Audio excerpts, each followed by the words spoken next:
ये यूट्यूब पर आएगा कोई? हो गया क्या लाइव? एक सेकेंड, ये इंटरनेट नहीं चल रहा मेरा इधर, इंटरनेट बंद है क्या? Everyone sit direct. हाँ बेटा, ये पूरी क्लास एक बार, क्या एसी का क्या करूं? हाँ वो करवाते। Everyone sit direct. ऐ सुनना, वो करेगा अभी, अभी प्लीज डिस्टर्ब मत कर, वो करेगी, वो है उधर। एवरीवन सिट डायरेक्ट, और जल्दी से मुझे बोलो एक बार गुड आफ्टरनून। जो बच्चा नहा धो के आया है, प्यारा प्यारा बच्चा, वो एक प्यारी सी स्माइल थोबड़े पर लेके आ जाए। ठीक है, मेरे ऑनलाइन लाइव के बच्चे अभी तक आए नहीं है, दिख नहीं रहे, मतलब मुझे आ गए क्या? हाँ आ गए। सो आप सभी लोगों को भी ढेर सारा प्यार, नमस्ते। हाँ आ गया उधर भी। अच्छा मेरी बात सुनिए, जो बच्चे बाजू के क्लास में बैठे और जो बच्चे इधर भी बैठे और जिनको थोड़ा सा तकलीफ हो रहा है, उन बच्चों को बता दूं कि ये जो बाजू का क्लासरूम है, क्लासरूम मतलब वो जो बाजू का ऑफिस है, that will be now included year. So आने वाले कुछ समय में वो चीज़ें हो जाएगी, कल मैं आपको राइट टाइमलाइन दे दूंगा, but that will be now included in this. So मुझे लगता है 7 डेज में हो जाना चाहिए, विच आई एम टारगेटिंग। तो चीज़ हो जाएगा, उसमें एक आपका संडे चला जाएगा, और तब तक के लिए मैनेज कर लीजिए, फिर हम आपके सामने रहेंगे और आराम आराम से बातें करेंगे। समझ में आ गई बात ध्यान में? क्योंकि इस बार जो कैपेसिटीज़ थी, उस कैपेसिटीज़ के परे हो गए admission, so that is the reason there was a problem. I hope you getting my point. ठीक है, यस। किसी को अगर बैठने में दिक्कत है तो एक जगह इधर है, बैग मत रखा करो रे ऊपर। हाँ, किसी को बैठने में दिक्कत होगी तो हाँ आ जा जा जा, क्योंकि कुछ बच्चा है ना वो आधे में बैठा है भाई उधर, मतलब एक ही साइड बैलेंस्ड है, दूसरा हवा में है, दिक्कत हो रहा है उसको। ये देख सुनना, शूज कहीं टच ना हो, बस वो ध्यान रखना। हाँ राजा बाबू, अभी अपन बात करना शुरू करते हैं। अब थोड़ा सा आज टॉपिक पढ़ना शुरू कर देंगे क्या? बहुत भारी वाली चीज करेंगे, प्रॉफिट प्रायोरिटी इनकॉर्पोरेशन। सो ये सुनना, वो सभी को पेपर्स बांट दे और उनको दे दे, वो डिस्ट्रीब्यूट कर लेंगे। मुझे पता है कि आप में से कई सारे बच्चों ने बुक्स कलेक्ट नहीं करी है। कत्ते नालायक ने बुक्स कलेक्ट नहीं करी है? ठीक है, तो नहीं कलेक्ट की ना, तो मैं होशियार हूं एकदम। आपको ये जो है क्या नाम इनका, कृष्णा भैया, सॉरी है भैया, बट कृष्णा भैया आप सभी लोगों को क्या कर देंगे, he will be distributing you some leaflet. So वो जो क्वेश्चन मैं आज डील कराने वाला हूं बुक के, वो इस लिफलेट्स में है। Is that okay? Alright, so with this boys and girls, girls and boys, here we go. क्या सुनो ना, मेरे को बाद में बोलने का, पहले इनको बोलने का, क्योंकि मैं नहीं तो भी मैं भी इनको ही बोलने वाला हूं। और ये अगर तुम बोलोगे स्क्रीन बंद है तो ऐसा नहीं बोलेंगे कि नहीं मैं चालू करूंगा, ये कर देते हैं। कर दे भाई स्क्रीन चालू। ए रसगुल्लो जो बाजू में बैठे हुए, तुम tension, to date of incorporation will be treated as pre incorporation period, and the second period is what, from the date of incorporation to the year end is what, post incorporation period. Safety के लिए हमेशा हाथ पर major करिएगा, हर बार details 12 months की होगी, जरूरी नहीं। कल हमने एक क्वेश्चन देखा था जिसके अंदर हमारा 11 महीने का स्केड्यूल बना था, यस और नो? तो एग्जाम में ये मिस्टेक मत करना, पूरा गिनना व्यवस्थित। फिर हम थोड़ा सा और धीरे से आगे बढ़ते हैं। ये प्री और पोस्ट इनकॉर्पोरेशन तो समझ गए हम। Now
shit. हेलो हेलो, क्या हुआ? किसके? तो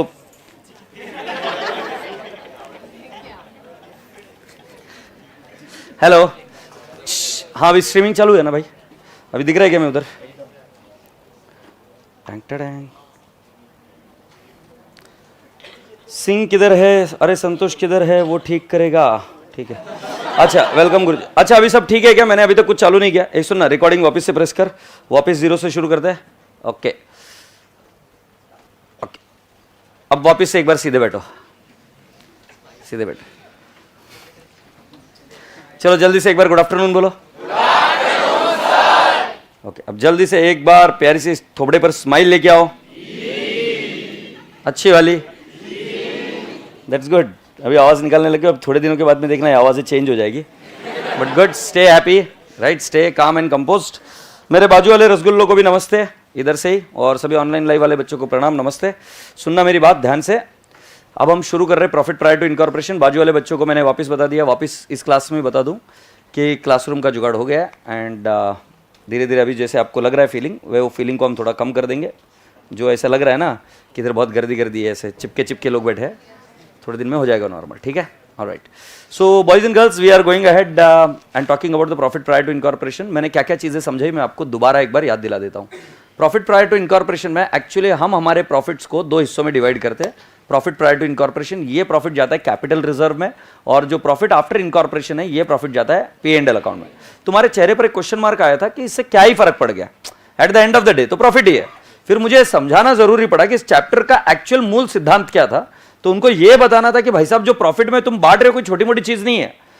कल से जब आप बिजनेस में वर्किंग करना शुरू करोगे तब आपको पता होना चाहिए कि जो प्रॉफिट विड्रॉ कर सकते हो आप बिजनेस से, वो रेवेन्यू प्रॉफिट होने चाहिए, वो फ्री रिजर्व होने चाहिए, जैसे P&L अकाउंट, जनरल रिजर्व, इस तरीके के।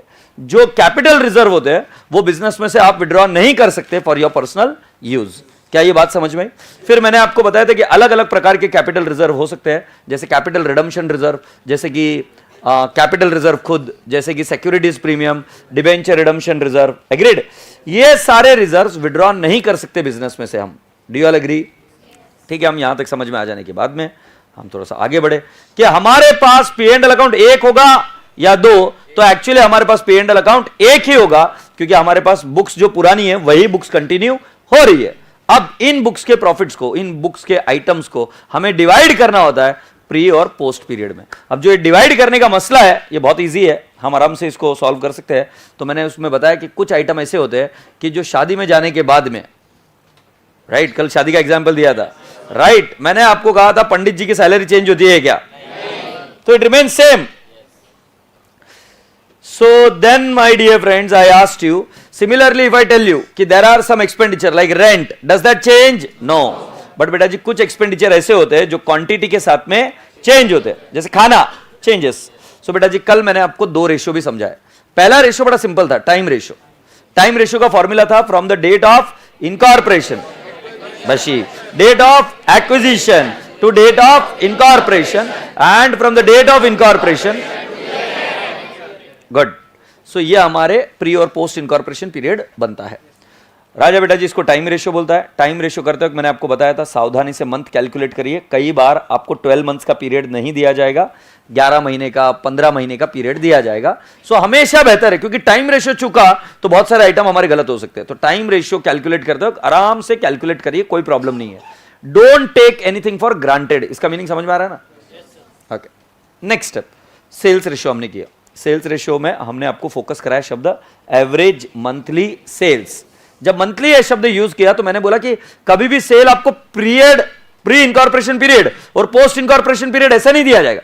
प्री इनकॉर्पोरेशन पीरियड में प्रत्येक महीने का कितना सेल हुआ यह दिया जाएगा, तो उसको रेशियो में कन्वर्ट करिए, उसको 1 मानिए, और जो जो सेल का आपको पॉइंटर्स दिए, फिगर्स दिए, उसको फिर चेंज करते जाइए। क्या आपको मेरी बात समझ में आ रही है क्या?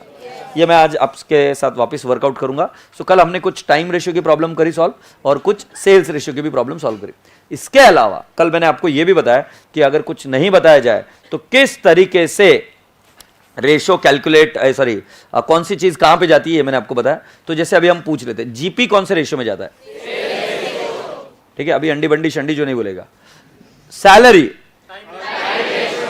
Time ratio, advertisement bad debts, भारी वाला पूछ रहा हूं, गटर मत खोलना, पहले सोचना फिर बोलना।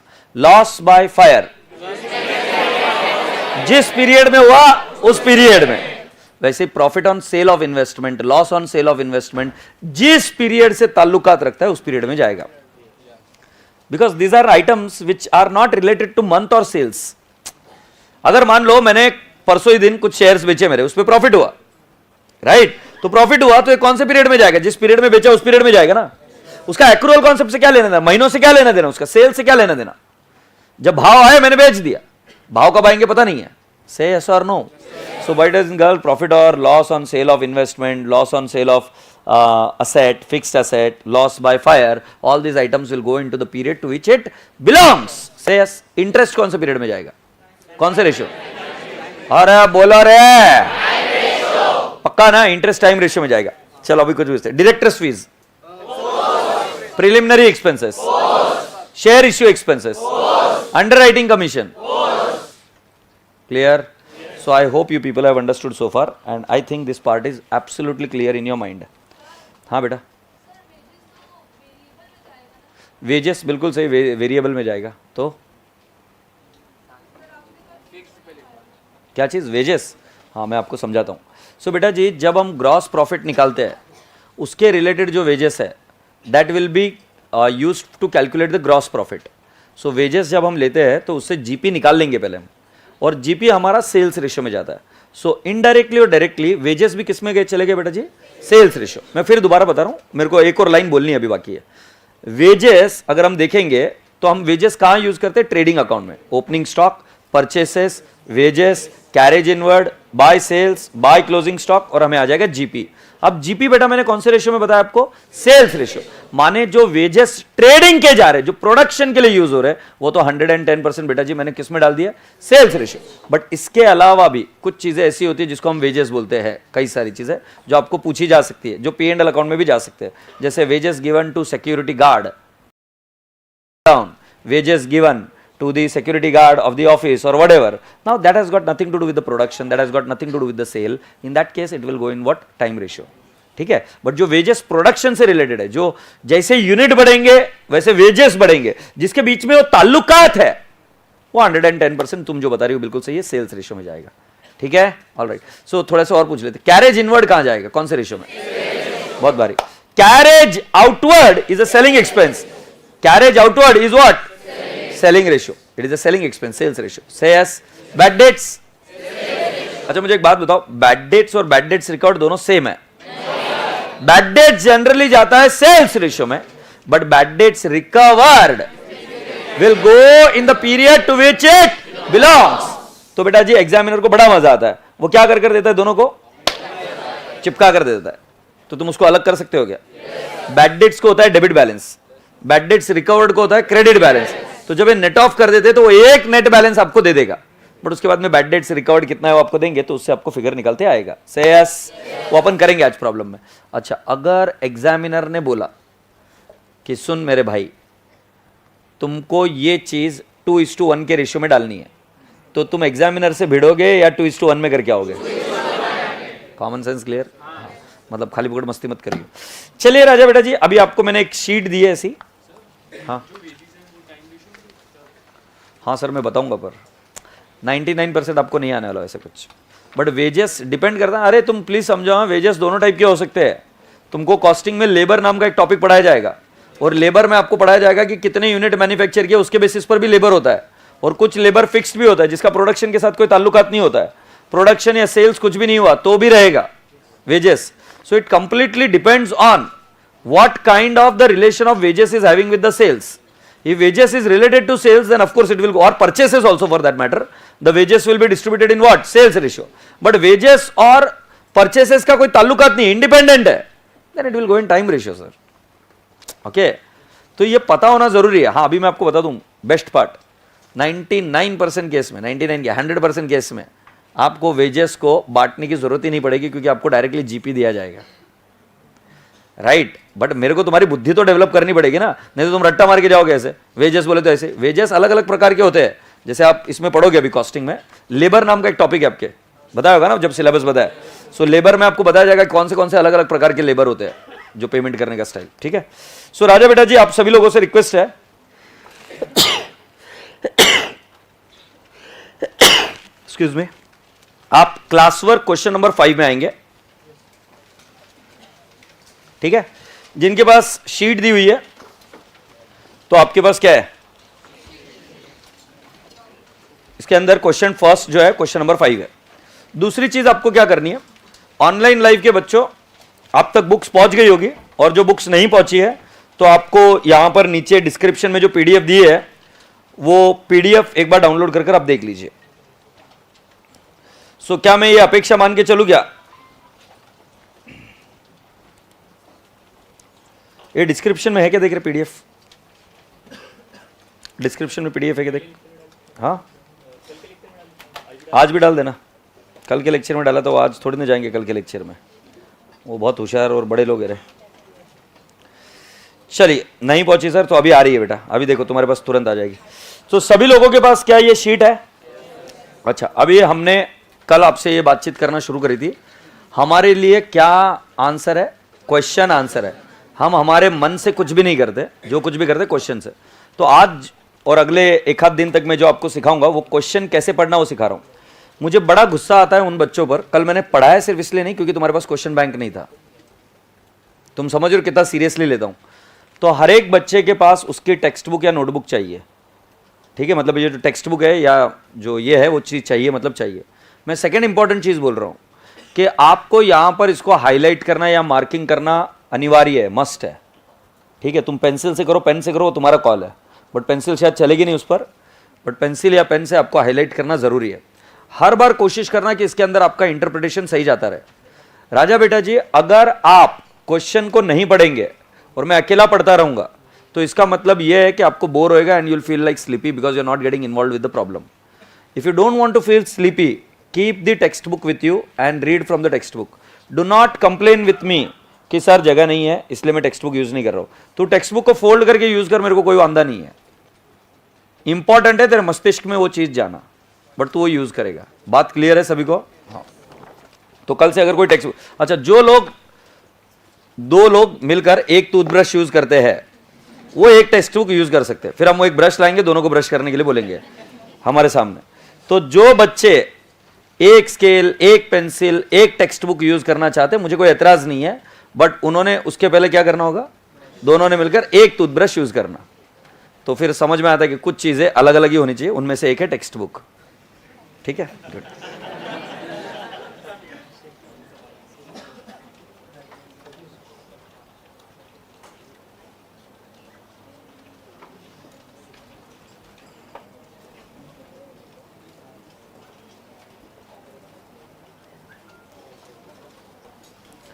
चलिए सुनिए, ABC limited was incorporated on 1/5/2013। ये सुनना रे उड़ाई 1/5/2013।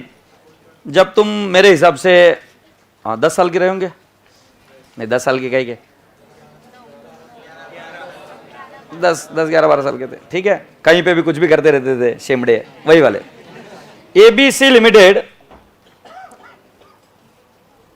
was incorporated on 1/5/2013 to take over the business of DEC and company from 1/1/13।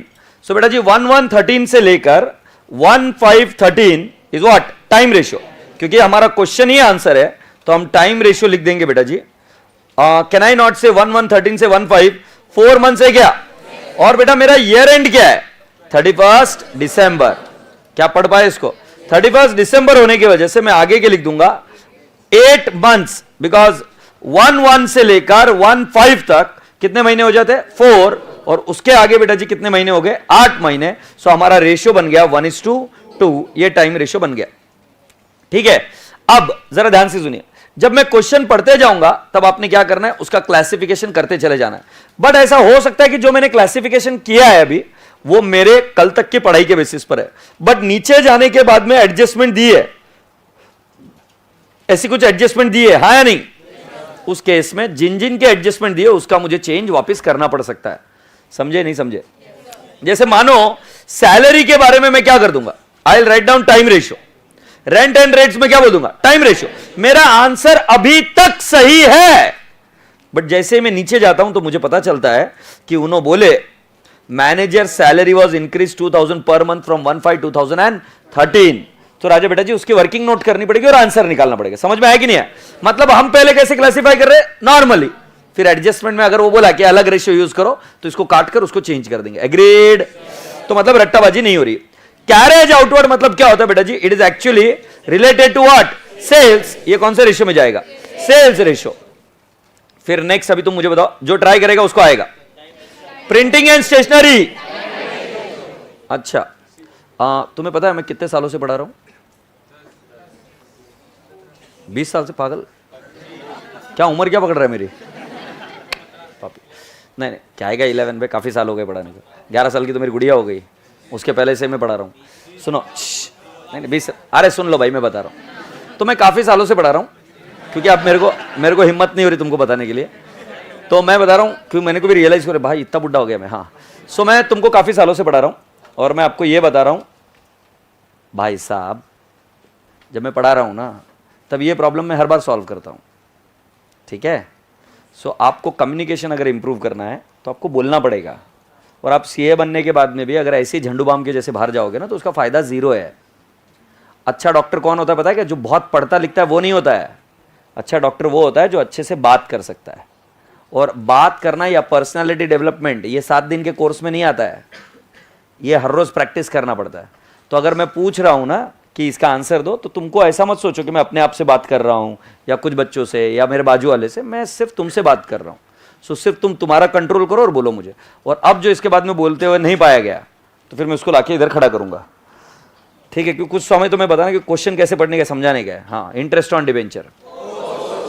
देखिए वापस बच्चा मेरे पास देख रहा है, मेरे को देखने के पैसे दिए। पोस्ट सेल्स कमीशन, अंडी बंडी शंडी, मेरे को सोच नहीं रहा था ऐसा बोलूंगा, बट अंडी बंडी शंडी जो नहीं बोला। Bad debts, underwriting commission, पिमिमिक pink pink, post, audit fees. दिया है क्या? कौन सी ऑडिट फीस है? नहीं। सो अब तुम्हारे दोनों ही आंसर हो सकते हैं क्या? यस। हम वो करेंगे जो हमें मॉड्यूल बोलेगी, हमारा अजम्पशन भी वही रहेगा। सो मुझे पूछना, टैक्स ऑडिट फीस विच रेशियो, और स्टैट्यूटरी ऑडिट पोस्ट। सो इसको पेंडिंग रखेंगे, ये वो करेंगे जो मॉड्यूल कर रही है। से यस। अच्छा, अगर किसी ने उसको सेल्स रेशियो में डाला तो रॉन्ग है क्या? नहीं। किसी ने पोस्ट में डाला तो आंसर रॉन्ग है क्या? नहीं। Both the answers are right, both the answers are right, it depends upon your assumption. Next, loss on sale of investment, it will belong to the period जिसमें लॉस हुआ है, so will belong to the period in which sold. जिस period में इसको cell किया गया उस period को बिलोंग करेगा। इसके ऊपर और भी कुछ चर्चा करनी है, बातें करनी है, will do it. Are we ready now friends? GP, interest on investment time ratio. Happy? चलिए आगे बढ़ते। Prepare statement showing allocation of pre incorporation and post incorporation profits after considering the following information. GP ratio was constant throughout the year. ये कोई adjustment नहीं है, समझा देता हूं मैं आपको सिर्फ इसका मीनिंग क्या है। बेटा अभी तक हम क्या कर रहे थे? जीपी को बांट रहे थे। कौन से रेशियो में? सेल्स रेशियो में। और सेल्स रेशियो में कैसे कैलकुलेट कर रहा था? 1 1 1, ये याद रहे 1 1 क्या? पहले 3 महीने 1 1, आगे 2 2 1 1 2 2 1 1 2 2। कितने हो गए? 1 2 3 4 5 6 7 8 9 10। ये ज्यादा हो गया। ये समझ में आ गया? सो बेटा जी मेरा प्री में कितना सेल हुआ? 3। पोस्ट में कितना हुआ? 2 2 4 5 6 7 8 9 10 11 12 13 14। 14 क्या रहे भाई? अच्छा ये झेपा नहीं ना? गुड। मैंने फेंका है बेटा, ये क्यों नहीं झेपा मुझे नहीं पता। मैंने ये कितना, 1 महीना 2 महीना 3 महीना, Jain Feb March April May June July August September October November दिसंबर। ठीक है? अगर मैं इसका रेशियो ले लूं तो 2 2 4 5 6 7 8 9 10 11 12 13। तो एक काम करते थे, इसको भी मिटा देते और उसको लिख देता हूं 1 12। तुमको पता चला मैंने क्या किया? मैंने क्या किया समझे क्या? क्या? सेल्स रेशियो निकाला, प्री में कितना सेल है, पोस्ट में कितना सेल है, क्या बड़ी बात करी। हां, अगर मान लो पहले साल जो 1 है, राइट, और जो ये भी 1 है और ये भी 1 है,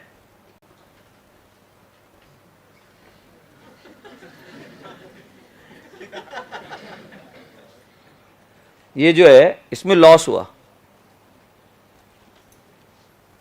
और आगे जो है प्रॉफिट हुआ। अगर कॉमन सेंस है, मैथमेटिक्स है, तो आ जाएगा।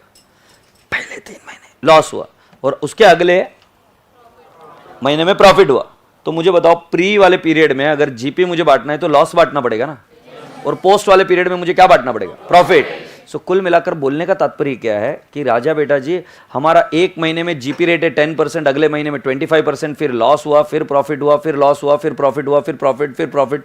अगर ऐसा रहा तो हम बांट नहीं सकते। इसलिए पहली लाइन सिर्फ ये दर्शाती है कि हमारा जीपी रेट कांस्टेंट है, तभी हम सेल्स रेशियो का प्रयोग कर सकते हैं जीपी को बांटने के लिए। इस लाइन का करना कुछ नहीं है, बट अगर लाइन ना दी जाए तो बेटा जी हमारे कैलकुलेशंस में मिस्टेक्स है या हमारा आंसर टेक्निकली करेक्ट नहीं है। सो पहली लाइन का तुम्हें टेक्निकली कुछ नहीं करना है, बट तुमको मैंने अभी जैसे बताया इस केस में लॉस है पहले 3 महीने, क्योंकि मैंने बताया कि इधर प्रॉफिट नहीं हुआ था हमें और आगे चलकर हमें क्या होने लग गया, प्रॉफिट। अगर कोई मुझे बताए कि इसमें लॉस था 30,000 और इधर आगे प्रॉफिट था 1,20,000, सो कुल मिलाकर मेरा 90,000 का जीपी दिख रहा है। अब बेटा जी अगर मैं जीपी को सेल्स रेशियो में बांटूं 3:12 तो मैं अनर्थ कर रहा हूं।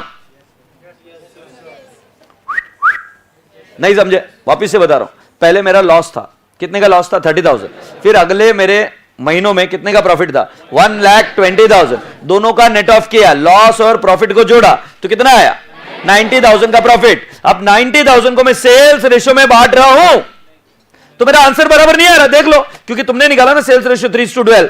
अब 90,000 डिवाइड बाय 15 इंटू 3 कितना आ रहा है, 18,000, और इधर कितना आ रहा है, 72,000। बेटा ये तो गलत आ रहा है आंसर हमारा। एक्चुअली आना कितना चाहिए था, 30,000 और 120 आना चाहिए था, यस और नो। सो राजा बेटा जी पहली लाइन का करना कुछ नहीं है, वो सिर्फ यहां पर ये बता रहे प्रत्येक महीने में जीपी रेट कांस्टेंट था, बस वो इतनी बात बता के खत्म कर रहे हैं। और अगर वो बात नहीं बताई जाती तो हमारा जीपी रेट कैसे भी फ्लक्चुएट हो सकता है।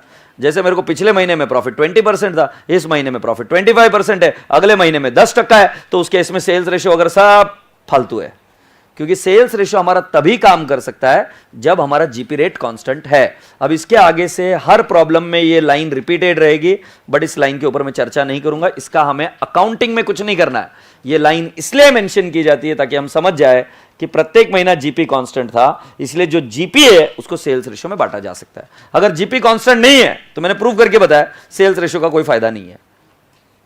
अरे भगवान, मैं इधर किनसे बातें कर रहा हूं ये तो बता दो। तुमको झेपता है कि मैं बहुत भारी बातें करता हूं, कुछ इतनी फालतू फालतू बातें कर रहा हूं मैं, समझ में आया ना। सो मुझे एक बात बता दो, पहली लाइन का हमें कोई भी अकाउंटिंग करना है क्या, द आंसर इज नो। वो लाइन इसलिए दी है ताकि हमारे पास इंफॉर्मेशन रहे। अब क्या बोला, sales for January and October were 1.5 times the average monthly sales, while the sales for December were twice the average monthly sale. So अगर हम नंबर लाइन प्लॉट करेंगे, जैन में सेल कितना आएगा 1.5, फरवरी में 1, मार्च में 1, अप्रैल में 1, मई में 1, जून में 1, जुलाई में 1, अगस्त में 1, सितंबर में भी 1, अक्टूबर में 1.5, नवंबर में 1, दिसंबर में 2। कई सारे बच्चों को यह शब्द नजर नहीं आता, एंड का मतलब है जनवरी और अक्टूबर, सिर्फ जैन टू अक्टूबर नहीं है, जैन एंड अक्टूबर। मतलब जैन का 1.5 था, अक्टूबर का 1.5 था, दिसंबर का 2 था, और बाकी के जिन महीने के बारे में नहीं बताया वो कितना होगा 1। फिर प्री और पोस्ट का जब हम रेशियो निकालेंगे तो हमें क्या निकल जाएगा बेटा जी, सेल्स रेशियो। क्या ये सेकंड कंडीशन भी थोड़ी सी समझ में आई क्या? ये हो गया, भी हो गया। See, bad debts are shown after adjusting recovery of 7,000 of bad debt sale made in July 2010। ठीक है, मैं तुमको कुछ चीजें बताऊं, ये छोड़ो, मैं तुम्हें आज कीवर्ड समझाता हूं, आफ्टर क्या होता है। ठीक है, देखो, A and B got married and after marriage they got a beautiful daughter. मतलब क्या, शादी के बाद एक सुंदर बेबी हुई इंडिया में। अगर आफ्टरवर्ड निकाल दो तो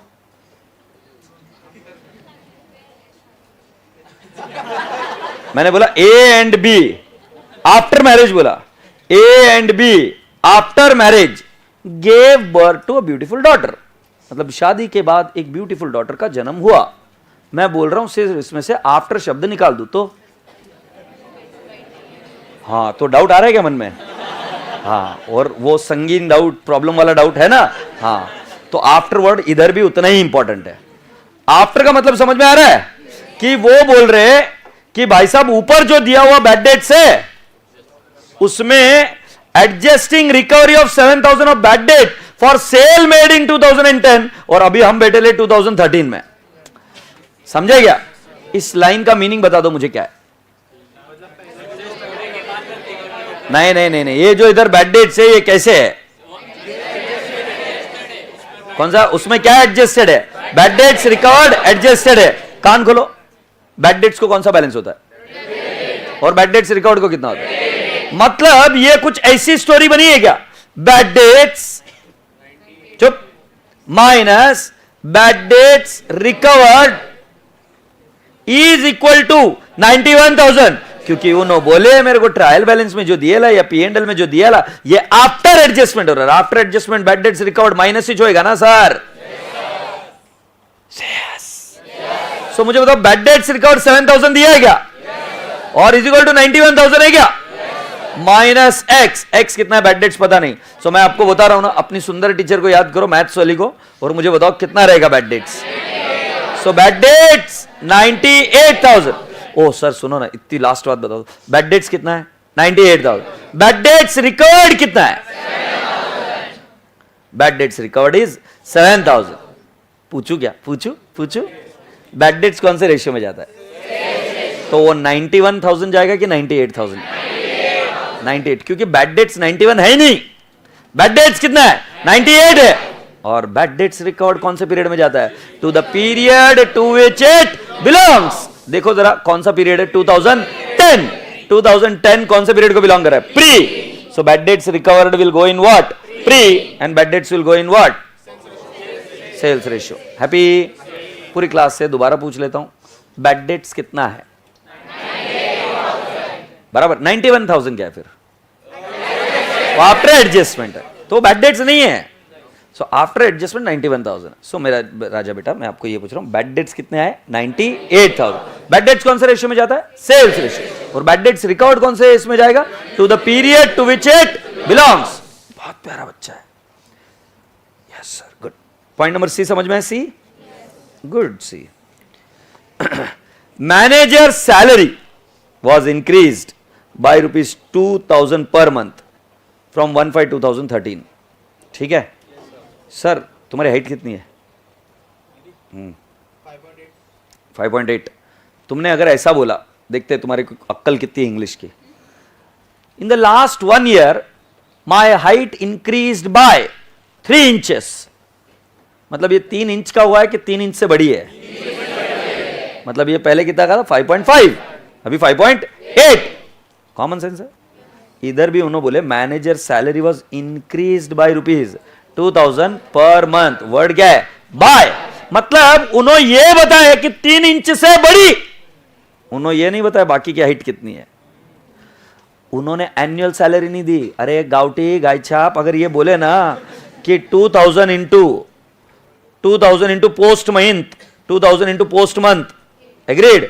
और तुम ये बोलोगे कि भाई साहब ये पोस्ट में जाएगा क्योंकि 2,000 सैलरी कब से बढ़ी है? 1/5, तो ये पोस्ट में जाएगा, मैं एग्री कर रहा हूं। और तुम अगर ये गाउटी के जैसे बोले ना बचा हुआ प्री में बशी, अरे बाबा उसका सैलरी 2,000 से बड़ा है, उसका पर मंथ सैलरी 2,000 नहीं है, पर मंथ उसका 2,000 से बड़ा है। By 2,000 it has increased. तो salary was earlier may be 10,000, now it has become 12,000। सो भाई साहब 2,000 तो पोस्ट में जाएगा ही जाएगा, वो 10,000 जो पोस्ट का है वो भी पोस्ट में जाएगा, राइट? तो इसको समझाऊंगा मैं। सो इधर कीवर्ड क्या है? बाय। कि भाई साहब इतने से बढ़ोतरी हुई है, राइट? मतलब वो महीने की सैलरी नहीं है, उतना बढ़ा है, महीने का सैलरी और कुछ रहेगा, इसके ऊपर चर्चा करते हो जाएगा। अयो सारे इन्वेस्टमेंट कब बेच दिए उन्होंने? अप्रैल 2013। ठीक है, तो एक काम करते हैं अपन, अभी इंटरेस्ट को उनको सबको हाईलाइट करके रखे ले अपन, कुछ वर्किंग नोट भी करेंगे, इज दैट ओके? सो चलिए फिर इसका फॉर्मेट बनाते हैं, और फॉर्मेट एकदम अच्छे से बनाना है। शुरुआत में थोड़ा सा टाइम दूंगा, ठीक है? Are we ready? पहला लाइन क्या करना है, देखो ये इस तरीके से लिखो, आवाज नहीं, आपके नोटबुक में कुछ इस तरीके से लिखो। क्वेश्चन नंबर 5, कौन सा पेज नंबर है बेटा जी आपके इसमें? अबे उधर नहीं, इधर मैं बता दूं, मैं बता दूं, मैं बता दूं, मैं बता। सो बेटा जी मैंने बोला पेज नंबर 12, ये समझ में आया? अच्छा, अभी आपके नोटबुक में पेज नंबर है क्या? नोटबुक में जिन्होंने पेज नंबर नहीं लिखा गड़बड़ है। पेज नंबर है क्या नोटबुक में? सो नोटबुक में मान लो पेज नंबर कौन सा है आपका, वो पेज नंबर जाके टेक्स्ट बुक में लिख दो, लेफ्ट साइड में। मतलब जैसे मैं अभी 3rd पेज पर हूं, तो टेक्स्ट बुक में जाके मैं इधर लिख दूंगा, इधर लिख दूंगा नोटबुक 1, पेज नंबर कौन सा है? 3, 4, 5 जो भी है। ये समझ में आया क्या भाई? ये क्रॉस रेफरेंस करके रखो। Here we go, let's write down statement showing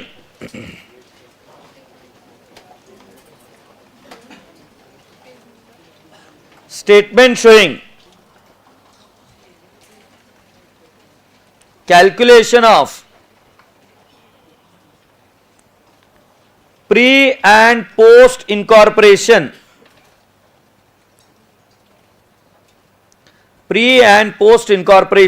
profits. Statement showing calculation of pre and post incorporation profits, oblique losses could be. The format would be, for the whole page you have to do it, particulars, एक बार देख लो format, total amount, then I'll write down basis of allocation,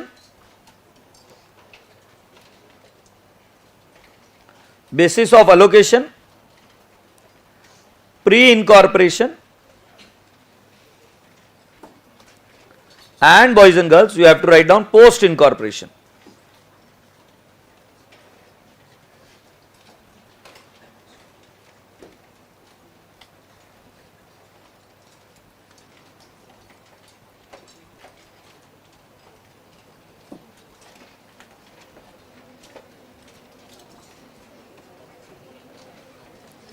एक page का बना लो, I am waiting.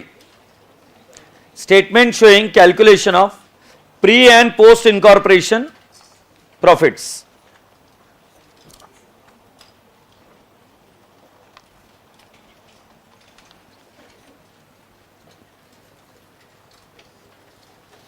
जल्दी करो बेटू, speed करने का, स्पीड से काम करने का, जल्दी करो। ये आगे चलकर मैं तुमको टाइमर पर भी लेकर जाऊंगा, स्पीड से करो, बी क्विक।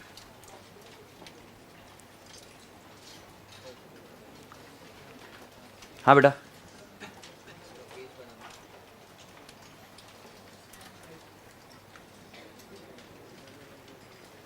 अच्छा मैं तुम्हें डिक्टेट करूंगा, जमेगा? लिखो स्टेटमेंट शोइंग, ये सुनना, उनको सही में नहीं दिख रहा वहां से, वो कल रिपेयर चाहिए, नहीं है तो मेरे से पैसे लेके जाना, ये चेंज चाहिए मेरे को, मैं पहले ही बोल रहा हूँ, पैसे के लिए रोकना मत, इसको खत्म करना। हाँ सुन भाई, statement showing calculation of pre and post incorporation profits. Statement showing calculation of pre and post incorporation profits.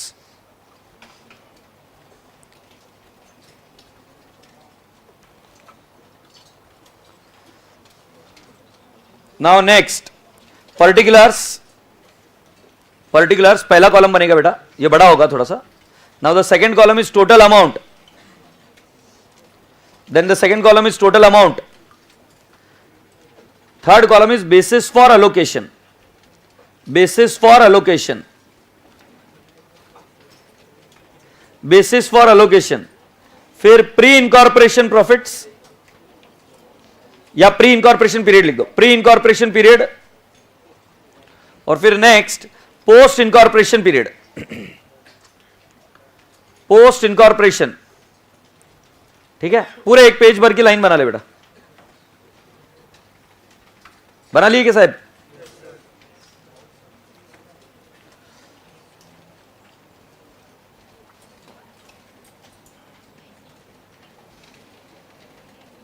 Now first one, beta ji working note will calculate time ratio. Time ratio. So I'll write down pre-incorporation period. बेटा अभी तुम सुनकर भी लिखो, मैं बोल रहा हूं टाइम रेशियो। सो मेरा फर्स्ट आएगा working note pre incorporation profit या pre incorporation period.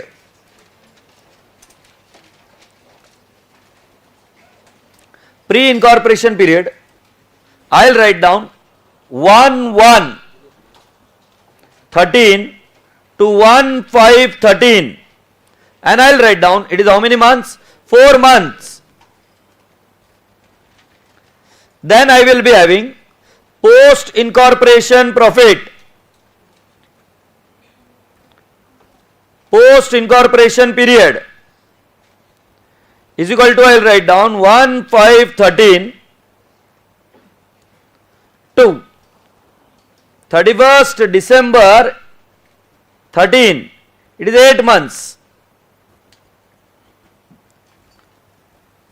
1/5/13 to 31st December 13, it is how many months? 8 months. Happy? So my dear students, the time ratio is, I'll write down 4:8, which is nothing but 1:2. 4:8 or 1:2. This is what? Time ratio. Happy people? So our first working note is over. Working notes are very important in exams. Without working notes, examiner is not going to give you the marks. Remember, when you are going to solve any question in the exams, make it a point wherever working notes are required, you should be doing it very carefully. Working note का format match नहीं हो रहा वो चलता है, but working note करना अनिवार्य है, compulsory है, mandatory है. Is that okay? Now point number 2. It is called as sales ratio. Sales ratio. Okay? Now simply we will put it up. Our first Jan, Feb, March, April, May, June, July, August, September, October, November, December. सुनना हेमंत, ये किसने लेके आया projector? उसको तो अभी बाहर जा, फोन कर, उसको बोल के क्या इशू है और मेरे को अभी देख, क्योंकि मैं उसके बाद में और कहीं चला जाऊंगा, फिर वो काम रह जाएगा वापस, मैं दूसरे क्लास में चला जाऊंगा ना। वो कर, मैं इधर संभाल लेगा, कुछ प्रॉब्लम हुई तो है ना। So have you all understood? Jan, Feb, March, April, May, June, July, August, September, October, November, December. ये टफ है? फालतू, कुछ भी टफ नहीं इसमें। अब मैं आपको पूछ रहा हूं, प्री वाला पीरियड जो है इधर मैंने डैश बना दिया, राइट? मतलब जितना भी सेल प्री पीरियड में बनेगा वो बन जाएगा प्री का रेशियो, और जितना भी सेल बनेगा पोस्ट में वो पोस्ट का रेशियो बन जाएगा। मुझे एक बात बताइए, अगर कुछ नहीं बोला है तो हम उसको कितना मानते हैं? 1। और जहां जहां पर बताया है वहां कितना मानेंगे? जो भी बताया गया। तो जरा पढ़कर बताइए मुझे कौन से महीने में सेल में वृद्धि हुई है? जैन और अक्टूबर। सो कैन आई नॉट से जैन में मैंने लिख देना है 2 1.5 क्या? और अक्टूबर में भी 1.5, दिसंबर में 2। किसका देख रहे थोपड़ा तुम? 1 1 1 1 1 1 1 1 1। ये कुछ समझा क्या किया मैंने? क्या हो गया? ठंडी बज रही, कपड़े पूरे पहन के आने का, जर्किन पहन के आने का। देखो क्या होता है ना, मैं समझता हूं कि कुछ बच्चे बोलते हैं कि सर हमारे लिए एसी बंद कर दो, बट जो उधर बैठ रहे हैं ना बच्चे, हाँ मैं बता रहा हूं, तू चश्मे के पीछे वाला, चश्मे के पीछे वाला, हाँ तुझे ठंडी बज रही है? हाँ तुझे बज रही है क्योंकि तू उसके नीचे बैठा है, उसको नहीं बज रही है, तू उसको बंद कराएगा ना उसकी फट जाएगी। समझ आ रहा है? मतलब वो पॉपकॉर्न नहीं फूलता है क्या, वैसा हो जाए। एसी नहीं बंद कर सकता, कितने बच्चे बैठे सर, फिर सफोकेशन होता है, एग्रीड। सो तुमको अगर ठंडी लगती है जर्किन पहन के आने का, मैं तुम्हें बताऊं किसके जैसे, अच्छा अभी नहीं पहन के आते बच्चे, बट थोड़े दिन, हाँ ये देखो, ये थोड़े दिन में बच्चे पहन के आने लग जाते हैं, देखो ऐसा, हाँ फिर ऐसा बैठने का आराम से, ठीक है, फिर तांडी नहीं बजेगी। कहाँ से पिलो, हाँ, thank you so much for coming, but I hope you will agree with whatever I am saying, इसलिए बंद नहीं कर सकते, है ना। अब जैसे मुझे यहाँ पर कुछ ही नहीं आता है, मैं तरसते रहता हूँ, जो तुम छोड़ देते हो ना थोड़ा बहुत, हवा मेरे लिए वही आती है सिर्फ, हवा। 4.5 आ रहा है ये, और ये कितना आ रहा है 9.5। अपने मैथ्स के टीचर को याद करिए,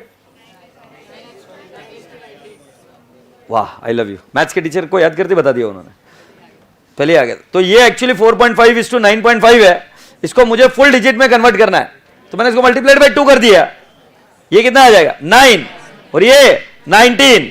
अगर तुमको ये नहीं समझे ना तो मेरे ऊपर गुस्सा मत करना, खुद को जाके कांच में देखकर थप्पड़ मारना कि बोले मैं मैथ्स अच्छे से नहीं पढ़ा। मैथ्स के टीचर को भी गाली गलौज मत करना, क्योंकि उसने पढ़ा होगा 100%। सो 4.5 को मैंने मल्टीप्लाई किया 2 से, और 9.5 को मल्टीप्लाई किया 2 से, सो 9:19 हो गया। कौन सा रेशो हुआ, सेल्स रेशो। कितना प्यारा बच्चा लग रहा है रसगुल्ला। सो मेरे बच्चों को टाइम रेशो पता चल गया, सेल्स रेशो पता चल गया। अब मैं थर्ड पॉइंट पर लेके चल रहा हूं आपको, सैलरी। अच्छा सैलरी में अगर आप देखेंगे जरा, उधर क्या लिखा है क्वेश्चन नंबर 5 में, सैलरीज इंक्लूडिंग मैनेजर सैलरी, बराबर है। सभी लोगों के पेन नीचे और पूरी क्लास का ध्यान इधर। ये सैलरी मैंने लिखा 3,31,000, और ये 2 हिस्से। पहले वाला मैं इसमें लिखूंगा अदर और मैनेजर सैलरी। मैनेजर की सैलरी जो मुझे बताई जा रही है वो 85,000 है, तो कॉमन सेंस भी लगाओगे तो ये पता चल जाएगा 3,31,000 माइनस 85,000 करोगे, एकदम प्यारा बच्चा बोला 2,46,000। मैं फिर से एक बार बताऊं क्या, सैलरी कितनी है 3,31,000,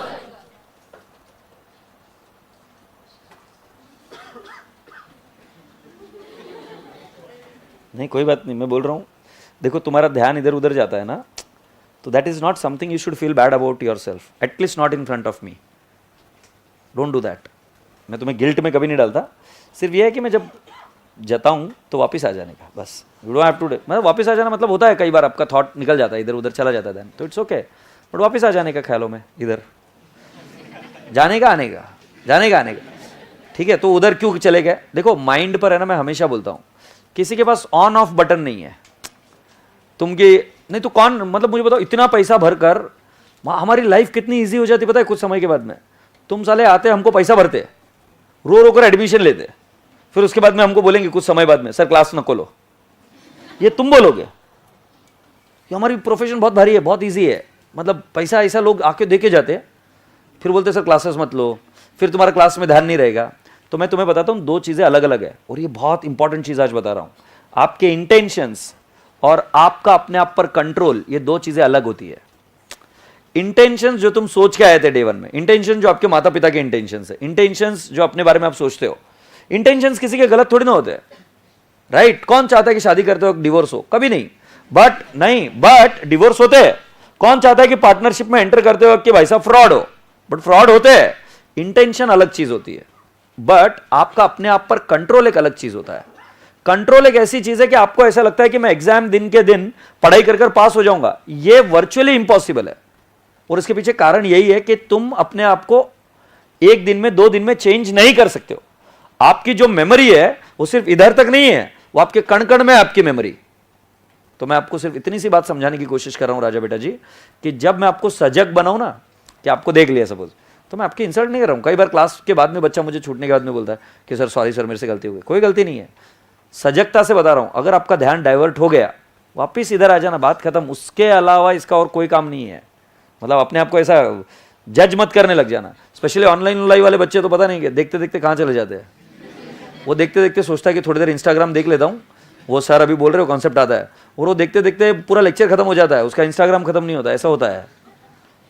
तो बोलने का तात्पर्य इतना कि आप इधर उधर ध्यान भटके, पर जब पता चले तो वापस come again back to the step, है ना। मैं कहां तक बात कर रहा था?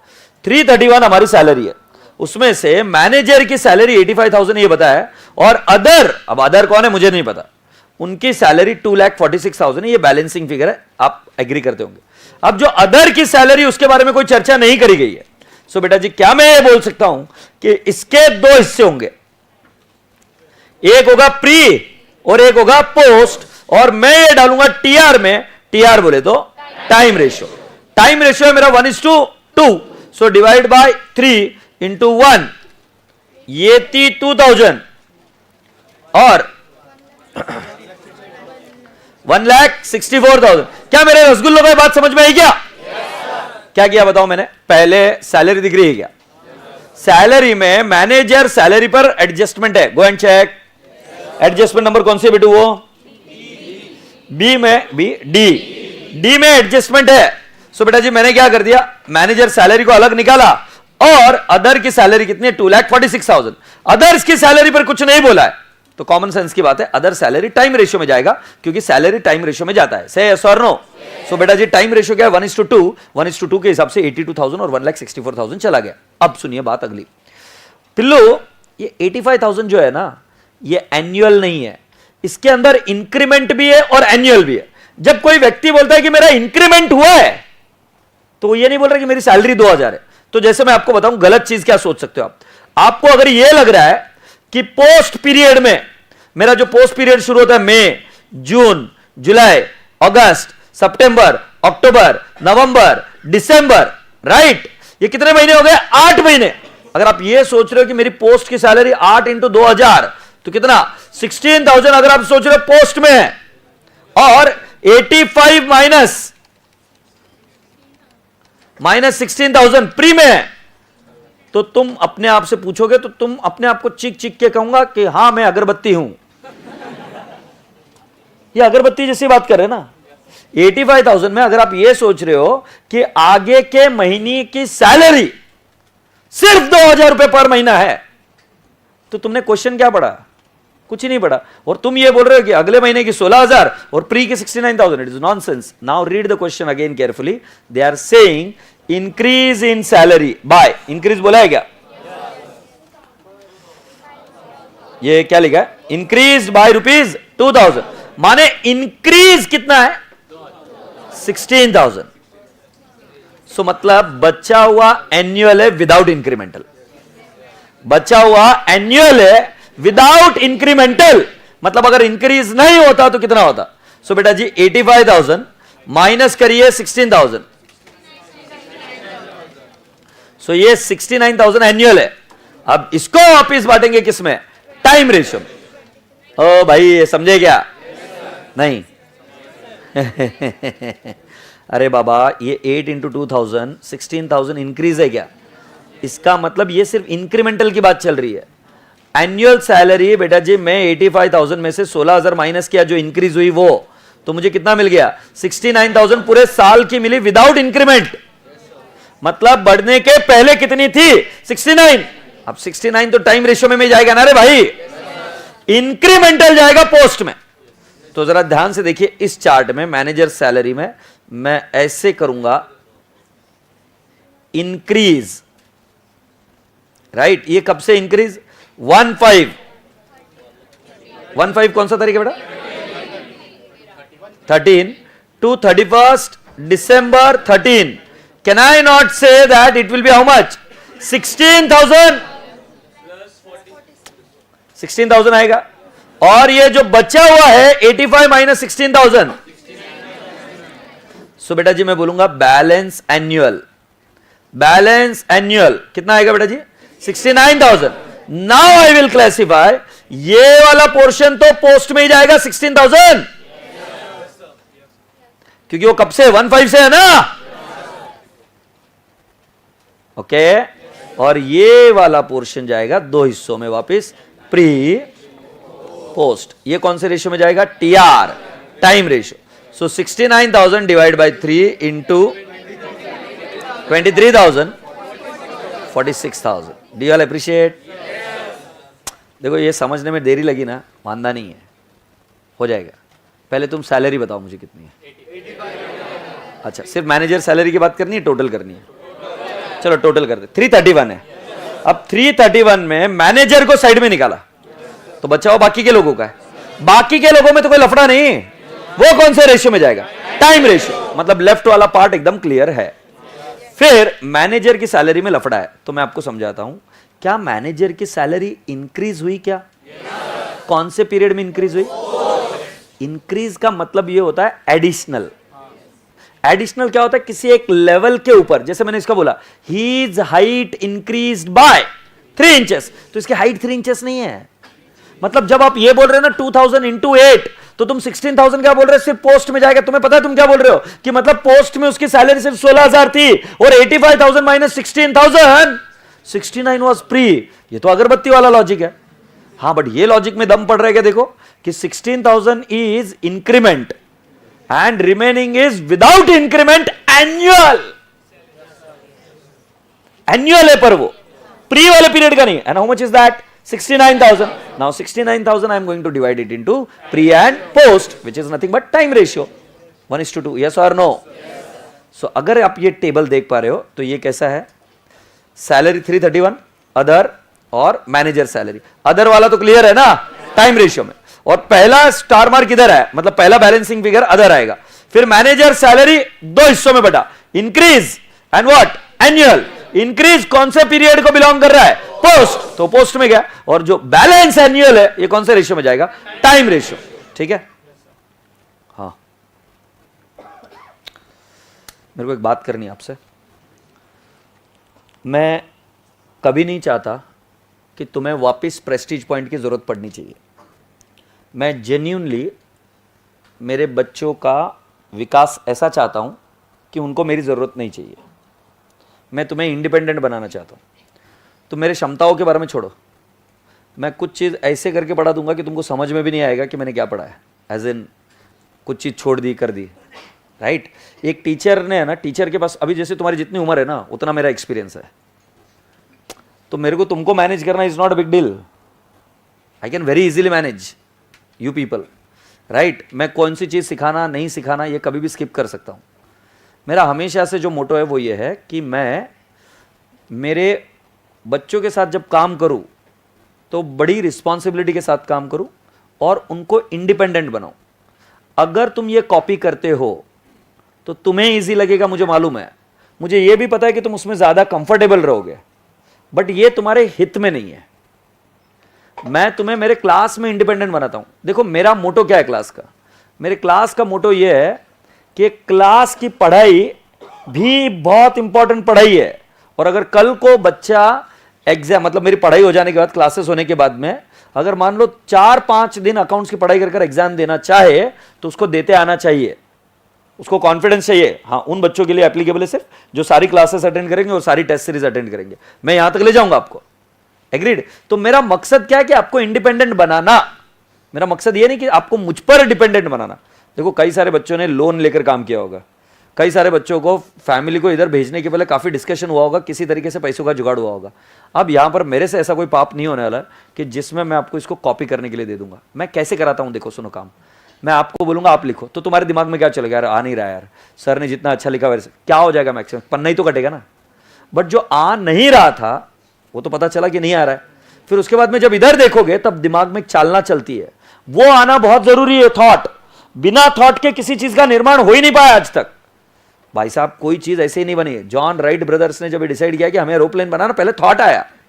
मैं काम करता हूं आपके थॉट पर।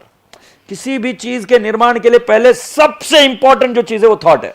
जब तुम कॉपी करते हो तो थॉट की चालना को हम बंद कर देते हैं, बट जब आपको नहीं भी आया ना उसमें भी थॉट है, और उसमें थॉट है कि मुझे नहीं आ रहा है। फिर जब तुम इधर देखोगे तो अब नजरिया बदलेगा कि मुझे आना चाहिए, क्या गड़बड़ हुई मुझसे देखोगे और फिर लिखने की कोशिश करोगे आप ही। I hope you are getting my point.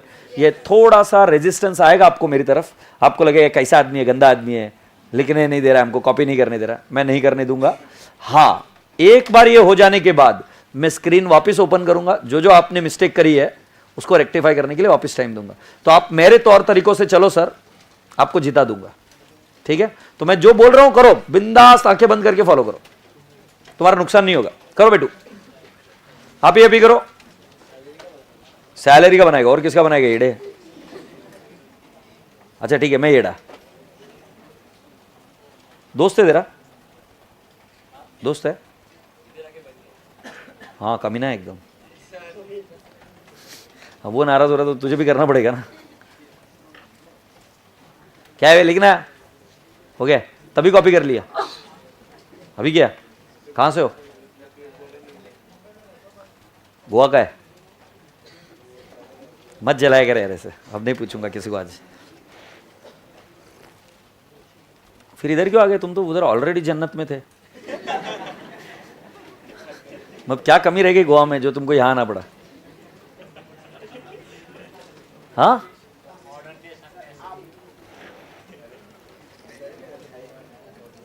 तू गया क्या हेमंत कभी गोवा? प्लान बना पर फेल हो गया।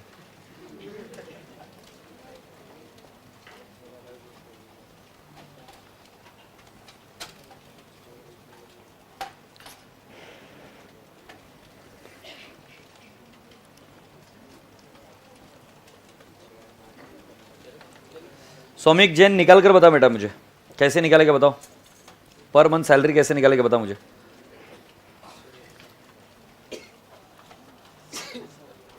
हो गया बेटा? कितने बच्चों का हो गया? ठीक है, मैं वेट कर रहा हूँ ना, मैं वेट कर रहा हूँ। करो करो करो करो जल्दी से। ये वर्किंग नोट करो आप ही अभी।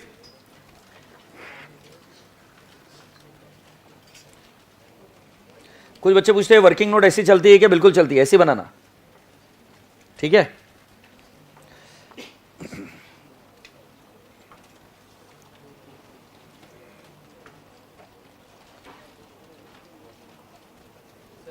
हाँ डार्लिंग। क्वेश्चन में दिया ही नहीं कि पोस्ट जो इंक्रीमेंट हुआ है वो इंक्लूडेड है क्या नहीं ऊपर की अमाउंट में, तो हमें जो उसको कंसीडर ये तू एड़ा बिड़ा है क्या? ऊपर का trading P and L account है। Trading P and L account is prepared after following the concept of accrual. ऐसा कैसा इंक्लूड नहीं होगा? ओ साहेब, trading P and L account के नीचे एडजस्टमेंट है ना, वो प्रॉफिट प्रायर टू इनकॉर्पोरेशन के ट्रायल बैलेंस के नीचे एडजस्टमेंट होती है। तब तुम्हारे को डाउट आ सकता है कि वो आइटम इंक्लूडेड है कि नहीं है। पी एंड एल में डाउट कैसे आएगा? पी एंड एल में तुम, वो टीचर सिखाती थी तुमको, तुम खुद करते थे एड आउटस्टैंडिंग टीचर, तो एड आउटस्टैंडिंग करता था मतलब वो उसमें एडजस्टमेंट करता था ना पी एंड एल में। अभी हम पी एंड एल अकाउंट के सिर्फ हिस्से कर रहे हैं। ठीक है, सिर्फ मेन आंसर का फॉर्मेट फिक्स्ड है। वर्किंग नोट मेरे बच्चे फ्री है, उनको जैसे बनाना वैसे, जैसे बनाना है मतलब इन द रीजनेबल लिमिट। ठीक है ना? हाँ हाँ हाँ बेटू बता दो। You will understand this in law ma'am. Underwriting commission is something which is not my area. You will understand it in more detail when you go in law in issue of shares. हाँ, पर उसमें भी तो sir additional minus करके बाद ही निकाल सकते हो ना। फिर मैंने भी जो किया वो सेम ही तो किया है ना। Everyone attention here. मैं अभी जो क्वेश्चन पूछ रहा हूं बहुत भारी क्वेश्चन पूछ रहा हूं, बहुत भारी क्वेश्चन पूछ रहा हूं। मतलब सिर्फ तुमको प्रूव कर रहा हूं कि जो मैं बोल रहा हूं सही है कि नहीं है। मुझे बताओ कितने बच्चों को तकलीफ जैसे लगा, मतलब एकदम पूरी तकलीफ तो नहीं हुई होगी, तकलीफ जैसे लगा लिखते वक्त हाथ ऊपर करो। और कोई अपनी क्लास में झूठ नहीं बोलता है, राइट? सो बेटा जी जो मैं चीज करा रहा हूं वो चीज सही करा रहा हूं। ठीक है, तो तुमको चेक करने को वापस मिलेगा, बट जब जब मैं बोलूं कि ये ऐसे करो तो करो। समझ लेना आदमी के इंटेंशन काफी नहीं होते हैं, उसको डिसिप्लिन में आना पड़ता है पढ़ाई के लिए। और मैं डिसिप्लिन पर काम करता हूं पहले कुछ दिन तक, तो मैं बहुत स्लो होता हूं, धीरे धीरे काम करता हूं। पीडी जीडी और ऑनलाइन लाइव सभी लोग जो मैं बोल रहे हैं करेंगे। Is that okay? Intermediate is completely a game of your mindset, how you make your mindset, उसके ऊपर काम चलेगा। देख लीजिए जिनको कोई हेल्प चाहिए तो। कोई लिख रहा है देखकर? फिर आगे बढ़ूं तो एक बार हम पूरा एक बार डिस्कस कर लेते इसको। पहले हमने क्या लिखा? टोटल सैलरी 3,31,000, फिर उसको दो हिस्सों में डिवाइड किया, अदर्स एंड मैनेजर। मैनेजर कितना? 85,000 और अदर कितना? 2,46,000। 2,46,000 किधर जाएगा? टाइम रेशियो में। प्री और पोस्ट 82,000 एंड 1,64,000। एग्रीड? बचा हुआ मैनेजर सैलरी 85,000, उसमें इंक्रीमेंटल दिया हुआ है। इंक्रीमेंटल को क्या करेंगे? साइड में निकाल देंगे। इंक्रीमेंटल किधर जाएगा? पोस्ट। और बैलेंस एनुअल किधर जाएगा? Pre and post. Do you all agree? With this we are now all requested to come along with this. अरे इधर एक और चीज रह गई मेरे से। सो लिखिए प्री, नहीं रे बैड डेट्स, प्री 82,000 प्लस 23,000। ओ भाई बरोबर है क्या? 82,000 प्लस 23,000 कितना है रे पिल्लू? 1,05,000 and post. So I'll write down 1,64,000 plus 46,000 plus 16,000.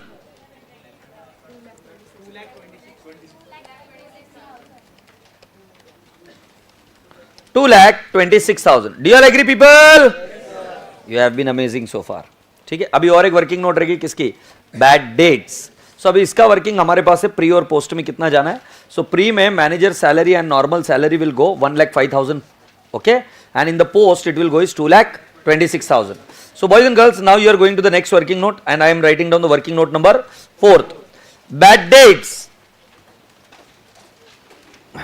So I'll write down bad dates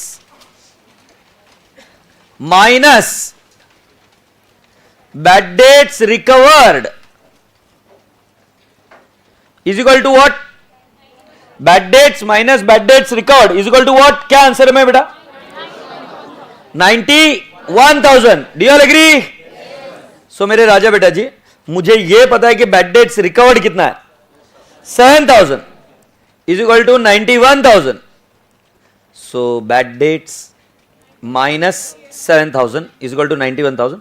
Therefore bad dates is equal to 98,000 and bad dates recovered is equal to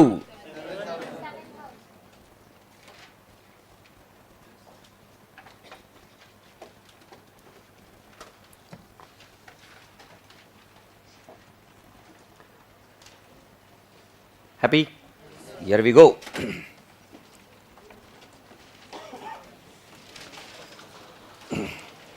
First one, can you not write down gross profit? Gross profit. बेटा working note हो गई ना bad debts के? कि देखना बाकी है, किसी का लिखना बाकी है कि बैड डेट्स का? ये लो लिखो। अरे मेरे से थोड़ी घाई हो गई उस समय। क्या डिवाइड कर लो ना, कोई दिक्कत नहीं, उधर भी हो जाएगा, इधर कर लो।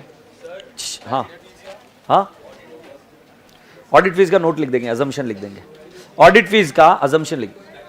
क्या वॉल्यूम नाही रे, ते मी ओरडतो त्यामुळे होते ते, कान वाजतंय, तू बोळे घालू नये थोडेसे। देखो सर, इधर क्लासेस है ना, आपको लगती है अभी हो रही है, हम कई सालों से इधर क्लासेस ले रहे हैं and whatever is the best we are doing it. You will have to adapt as per our system, because I cannot create inconvenience for everyone just because of you. You getting my point? I have to use voice intonation so that it doesn't become sleepy. I can speak in this tone, but then that will make you sleepy. I am a good teacher because I intonate my voice. You getting my point? So I cannot screw up me for you.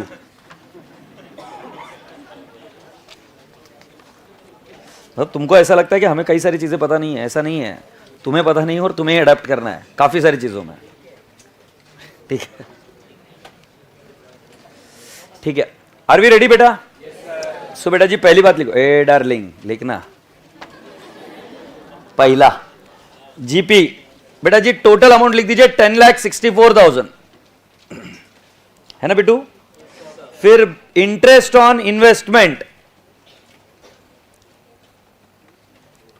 If possible change the colour of pen इसके आगे, और मैं लिखूंगा bad debts recovered, मैं लिखूंगा bad debts recovered, और bad debts recovered मेरा नया आइटम बनेगा 7,000. मुझे पता है अभी तुम्हारी चिड़चिड़ होगी, बैड डेट्स रिकवर्ड इधर क्यों है? अरे भाई बैड डेट्स रिकवर्ड इनकम है, वो गलती से बैड डेट्स में चला गया था, तो मैंने मेरे बैड डेट्स को बढ़ाया, तो मेरी इनकम को भी तो बढ़ाना पड़ेगा ना. सो बैड डेट्स रिकवर्ड को बैड डेट से अलग किया. सो बैड डेट्स रिकवर्ड अगर आप ध्यान से देखेंगे फाउंडेशन 11-12 तक, आप उसको P&L के क्रेडिट में लिखते थे, यस और no? So bad debts recovered is your income and that's what I have written. Bad debts recovered is 7,000. Is that okay? इसको हाईलाइट करके रख दो, बैड डेट्स रिकवर्ड को अलग करके रखना पड़ता है. सो अब इधर एक टोटल आ जाएगी, एक टोटल आ जाएगी.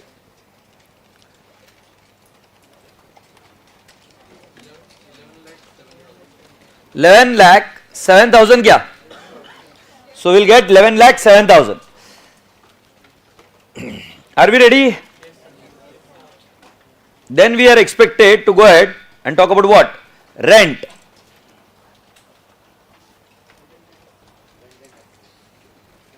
Rent कितना है बेटा? 90,000. फिर salaries 3,31,000. Then carriage outward. Carriage outward is how much? 14,000. Printing and stationery 18,000.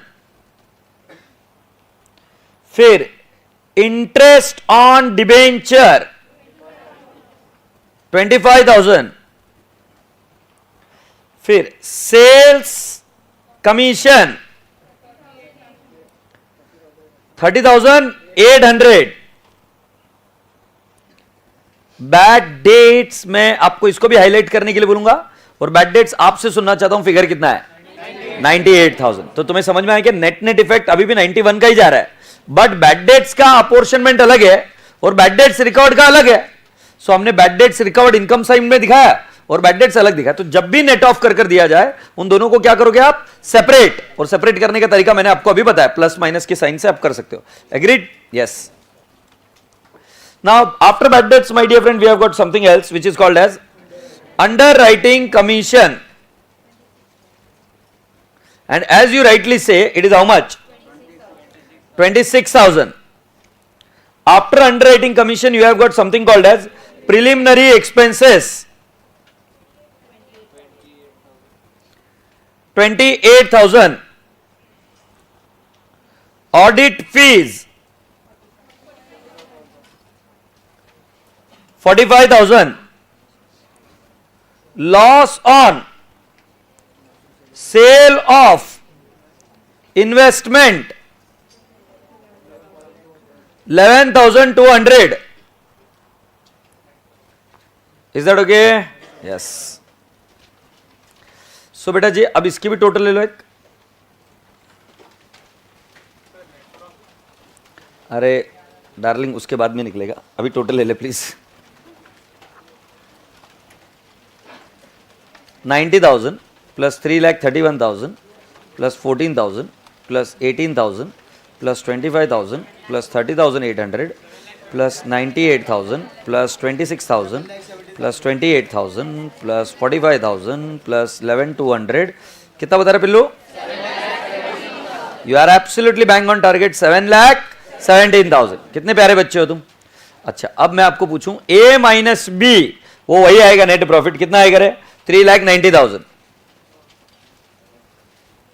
थोड़ा सा इधर लाइन, ठीक है? नहीं उधर कुछ मत लिखो, रहने दो. ये मेरे को एक बात बताओ ना, ये क्या किया है मैंने? क्वेश्चन कॉपी किया है, सिर्फ एक चीज चेंज कर बैड डेट्स रिकवर्ड और बैड डेट्स, बाकी पूरा क्वेश्चन छापा है. सो मार्ट से मार्ट बच्चा एग्जाम में इतना तो करके आएगा.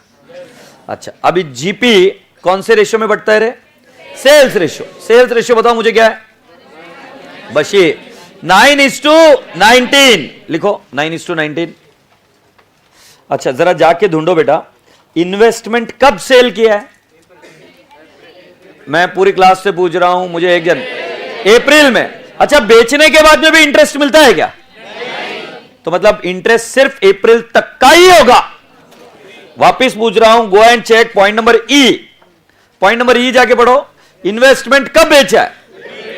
अप्रैल. बेचने के बाद में इंटरेस्ट मिलता है क्या? सो कॉमन सेंस की बात है बेटा जी, इंटरेस्ट हमें अप्रैल तक ही मिला होगा. अप्रैल तक का इंटरेस्ट कहां पर जाना चाहिए? प्री. क्लैरिटी है क्या? सो राजा बेटा जी मैं इंटरेस्ट को लिखूंगा प्री और 36,000 प्री में डाल दूंगा. Happy. Bad debts recovered, read adjustment number C. Bad debts recovered कौन से ईयर से ताल्लुकात रख रहा है? 2010. अभी हम कौन से ईयर में? 2013. सो कैन आई नॉट से it will also be pre? How much पिल्लू? 7,000 प्री में. हैप्पी? यस। आगे रसगुल्लो, रेंट एंड टैक्सेस, मुझे रेशियो चाहिए आपसे, टाइम रेशियो। क्या है टाइम रेशियो? 1:2। मैं आगे कुछ नहीं। सैलरीज, वर्किंग नोट, ठीक है, वर्किंग नोट देख के बताओ मुझे सैलरीज कितना जा रहा है? 1,05,000 और 2,26,000। हैप्पी? कैरेज आउटवर्ड किससे ताल्लुकात रखता है? Sales ratio. सेल्स रेशियो क्या है? 9:19। ये अभी वो बांटना भी नहीं है, जिनका जिनका वर्किंग नोट किया वो अभी कर देंगे, बाकी के पहले हम ये बराबर से सोच के लिख लेते हैं। Next, printing and stationery, time ratio. Time ratio is 1:2। Interest on debenture, यहां पर कीवर्ड है debenture, so it will go in what? Post. Sales commission, sales ratio 9:19। Bad debts, मेरे कान सुन रहे हैं। Sales ratio 9:19।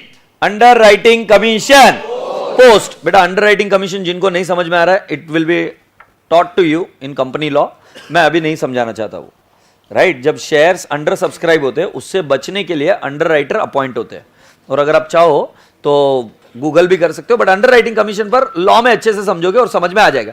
कुल मिलाकर एक कमीशन है which is related to company, इतना अभी हमारे लिए समझना काफी है। It is a commission related to what? Company. किस बच्चे ने पूछा था मुझे यहां पर? हाँ, हैव यू अंडरस्टूड? आगे, preliminary expenses, post. Audit fees, I will write down an assumption, but मैं इसको डालूंगा पोस्ट में। राइट डाउन अजम्पशन, वो लिख देते। Loss on sale of investment कहां पे जाएगा? आवाज नहीं आ रही है। वाई प्री बे? कॉमन सेंस है, अप्रैल में भेज दिया तो प्री में जाएगा। से yes.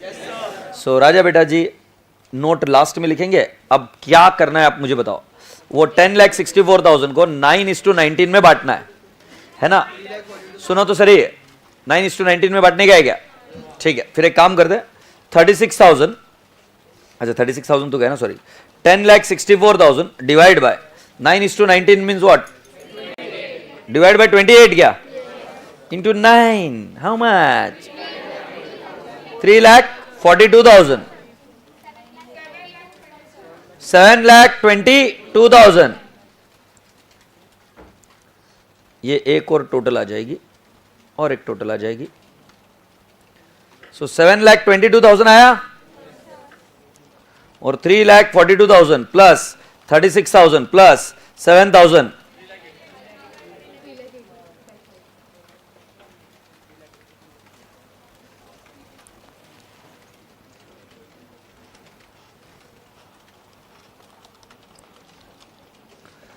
$30,000, 60,000, 14,000 divided by 28 into 9, 4,500, 9,500, 18,000 divided by 3, 6,000, 12,000, और ये जाएगा पोस्ट में 30,800 डिवाइड बाय 28 इंटू 9, 9,900,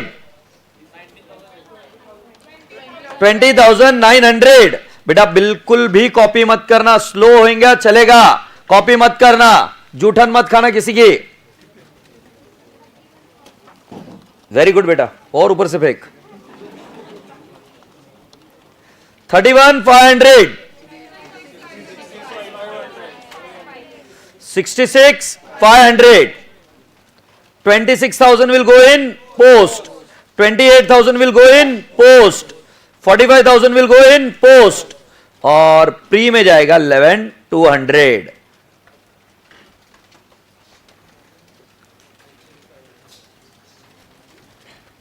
हो गया? क्या भारी आदमी है यार तू, कब से वेट कर रहा है?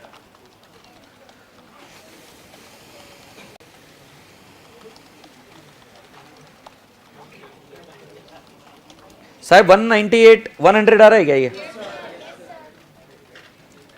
और दूसरे वाले का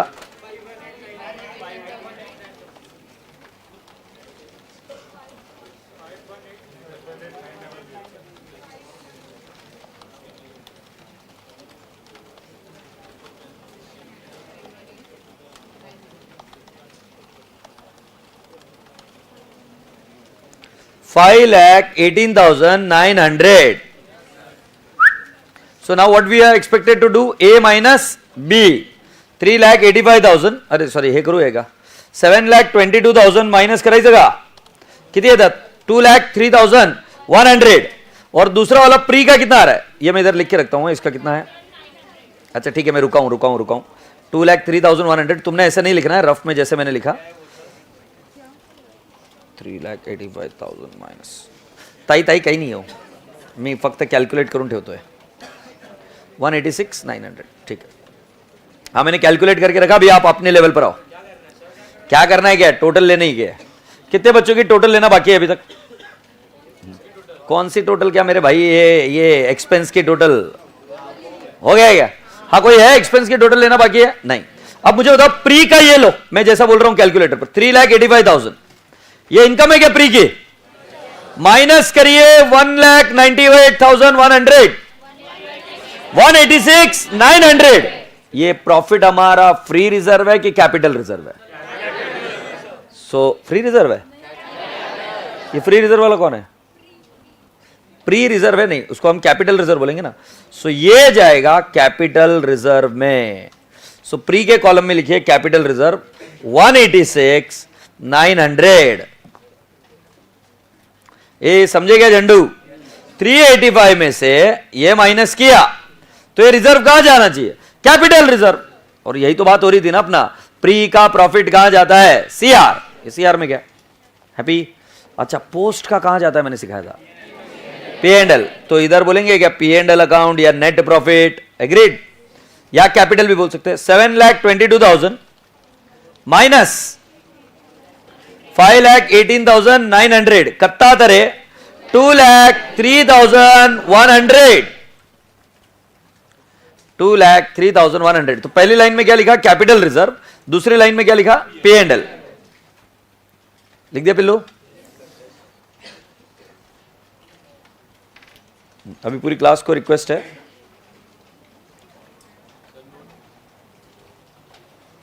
sir I didn't get how you classified. ऊपर वाला और नीचे वाला डेटा समझाएंगे क्या?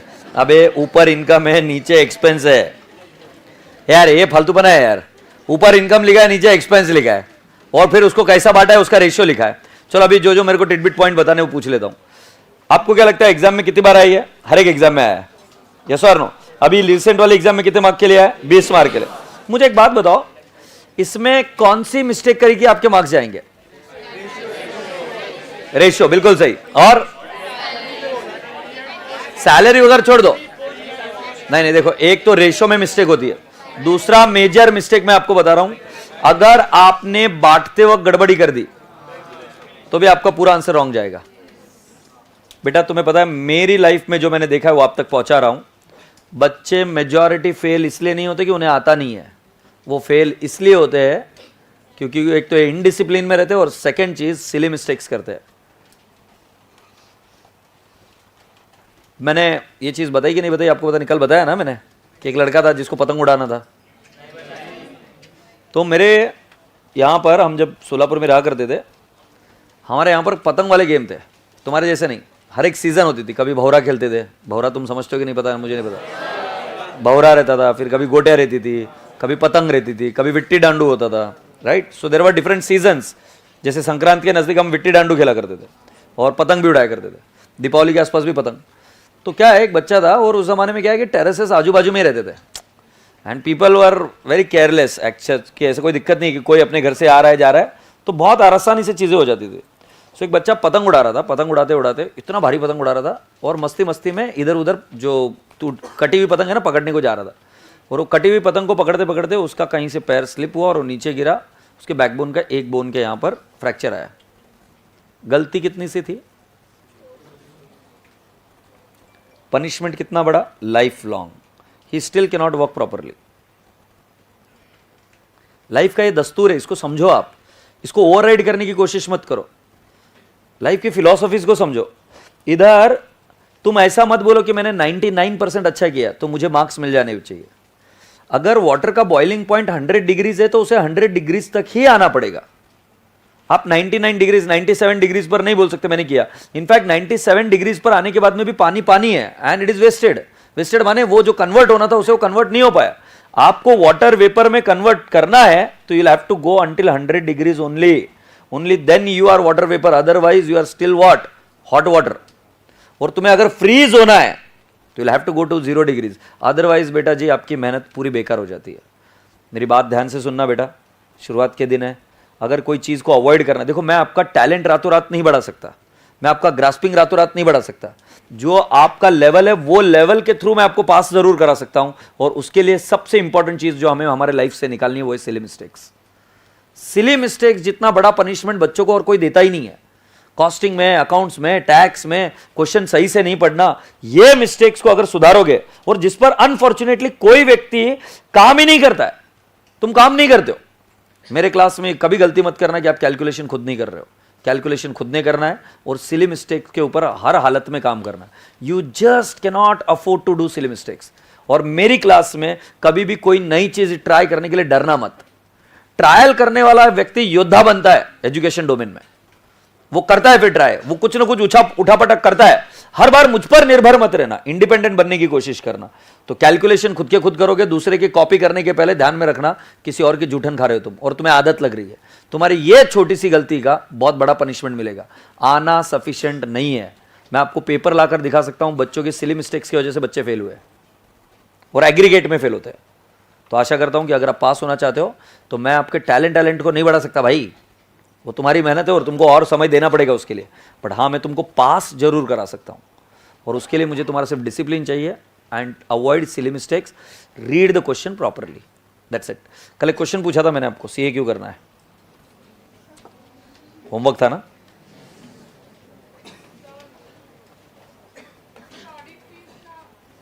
हाँ, ऑडिट फीस का नोट लिखो, ये छोरी इंपॉर्टेंट है, सोलापुर की हमारे, वो बोल सकती है कुछ भी, सो लिखो ऑडिट फीस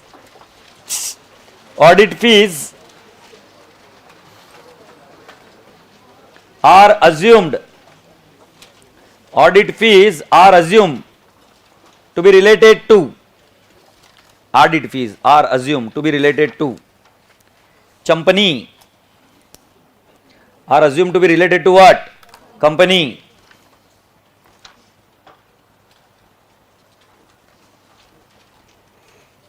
सुनो क्या, अभी पूछू क्या? पूछ रहा हूं मैं। हाँ, माझे प्रश्न असे आहेत साहेब, सीए काही को कर रहे, दूसरा कोर्स मालूम नहीं है भाई साहब। मैंने इतना क्या डिफिकल्ट क्वेश्चन पूछ लिया यार। कितने बच्चों ने, कसम खा के बताओ, झूठ कोई भी नहीं बोलेगा, ए प्लीज अपनी क्लास में झूठ नहीं बोले। मैंने कल भी बताया, अपन दोनों एक साइड में और अपन एक दूसरे से बातें करते रहेंगे, फिर मजा आता है। कितने बच्चों ने सोचा ही नहीं, सच झूठ, मैं इसके बारे में श्योर हूं कि बहुत सारे बच्चों ने नहीं सोचा है। ठीक है, मैंने कल भी एक चीज बताई थी, इधर आकर आंसर तैयार मत करना, अपन और एक दिन लेंगे, चाहिए तो अपन एग्जाम के मतलब ये बैच के लास्ट डेट तक जाएंगे ऐसे, बट मैं तुम्हें जलील करता रहूंगा हर रोज। ये प्रश्न पूछूंगा कि आज सोच के आए हो गया, और तुम देखना जब तुम सोचने बैठोगे, अबे घंटा क्या टाइम नहीं है, पॉटी जाता है क्या, तो दिमाग लेके जाता होगा ना, तब ऐसे काम करने के। मैं मेरे बिजनेस की बड़े बड़े प्लानिंग वहां बैठ के करता हूं। झंडू बाम, अबे अभी टाइम नहीं मिल रहा तो क्या मैं साला हर चीज में रोएगा। और तुझे एक चीज समझाता हूं, तू बड़ा होके क्या बनेगा?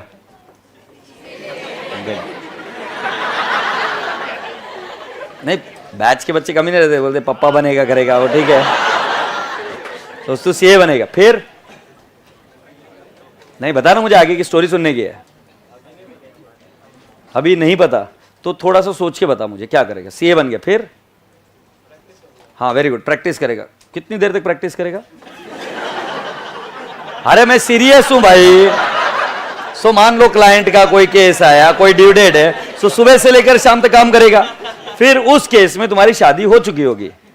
हाँ अब मैं बता रहा हूं, तब टाइम निकालना पड़ेगा, तो बेहतर है कि अभी से निकालो और सही जगह पे निकालो। चलो अभी होपलेस, अब वापस नहीं पूछेगा ना। Please come along with me to the question number क्या क्या सोच के आए थे आज? आज टाइम पर छोड़ने वाला है मैं। क्या ताई हे मिळालंय ना तुम्हाला? अच्छा, तुम्हें बुक्स लेने जाना है, जल्दी जाना है। कैसा ब्लैकमेलिंग वाले लोग हैं ना, ऐसे ब्लैकमेल करते हैं ना। ठीक है, एक क्वेश्चन अगर होमवर्क ट्राई के लिए दूंगा तो कोशिश करोगे? इसके लिए बड़ा टाइम है तुम्हारे पास, ये अच्छा है। सो एमसीएमआर क्वेश्चन नंबर 1, एमसीएमआर क्या होता है कल बताऊंगा। ये चल छोड़ा यार, कोई होमवर्क नहीं है मेरे को, है ना किसी कॉन्फिडेंस, कोई नहीं, और एक दिन एंजॉय कर लो। तुम्हें अभी बुक लेने जाना है ना? हाँ, कल लेक्चर टाइम पर शुरू होकर टाइम पर खत्म होएगा, ठीक है? प्यार से बाय बाय बोलो, और मेरे बाजू वाले बच्चों भी बाय बाय। क्लासरूम का अरेंजमेंट हो जाएगा, जो आपको प्रॉब्लम है हो जाएगी सॉर्ट आउट, ठीक है? Bye bye, take care, God bless you all, खुदा हाफिज। क्या इधर से मत आओ, उधर से आना।